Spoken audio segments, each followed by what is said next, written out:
Hannah's always got something to say, and it's always worth hearing. So I say again, my name's Maurice McLeod. I'm just a bloke from Tooting, basically. I was elected onto the local council 2 years ago. I represent a part of Battersea called Queenstown, which has got the US Embassy in it. Personally, the reason that, like a lot of people, I'm very suspicious of politics. I'm very suspicious of politicians. But for me, when I saw pictures of a tower block on fire and people that looked like my family dying, I thought it's time to stand up and be visible and try and be active and try and do as much as I can. Now, like a lot of you, we've been on a long journey and there's been lots of stops along the way.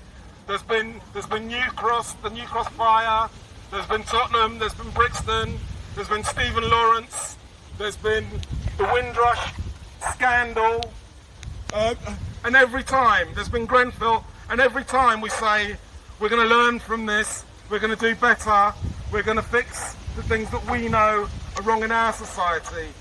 Now, I think it's amazing. I think it's absolutely, a few years ago, even saying the words Black Lives Matter made people feel incredibly uncomfortable. And the arguments that I get into, and don't all lives matter, and all that sort of thing. I feel like it took the horrible death of George Floyd on that street, crying for his mother, with that person whose job it was to protect him,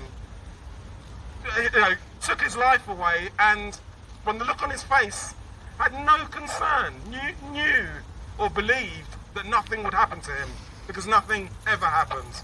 It took that moment to prick the consciousness and turn into a movement that's all over the world. A meeting that should have been, 30 people this is phenomenal. But what we need to do is not let this be another passing moment, not let this be another Grenfell. We go thoughts and prayers and then we move on and we go back to before. So I'm asking all of you to put pressure on everyone, put pressure on your elected officials, your councillors. I see your assembly member here, Leonie, thank you. Put pressure on your MPs, because they're on side. They need to know that behind them there's a movement of people that say enough is enough. Really, enough is enough. I have to be honest, I'm a bit emotional and I'm a bit shocked by all of this, because if you're one of the people like me who spent most of his life campaigning on this sort of thing, to suddenly see people that even friends who not very long ago were saying, "Oh mate, come on, are you sure?" I said, "Actually mate, let's have a proper conversation." That's where everything starts. It's by listening, switching off that fear of being called names, not being frightened to say, "Actually, I don't understand. I don't know. Can you explain to me how that feels?"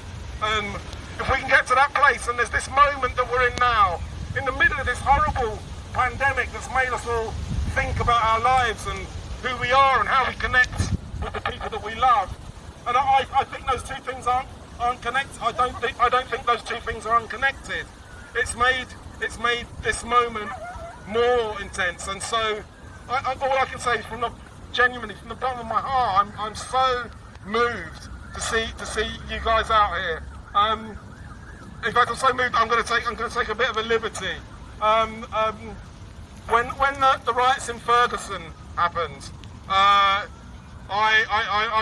a writer by trade, and I wrote an article that was trying to express my feelings about both the fear and the anger, but also the fear of the anger, if you see what I mean. So a lot of the reaction at the time was white people being scared of how angry they thought black people were. So I tried to write about that. But anyway, the crux of the article was talking about how, lynching, that horrible practice of murdering black people, killed about 3 people a week during its height. 3 people a week. 2.5 people every week are killed at the hands of the police. So the argument I was making was that lynching was about social control, and these extrajudicial police killings are also about social control. There's the iconic, as you'll all know, the iconic Billie Holiday song "Strange Fruit," which compared the lynching with the image of the elegant nobility of the southern states. And so I took the absolute liberty of trying to rewrite it for the modern day. And I'm gonna try and remember it now. It's called "Strange Stains." American streets bear strange stains. Blood on the lawns, and blood in the drains.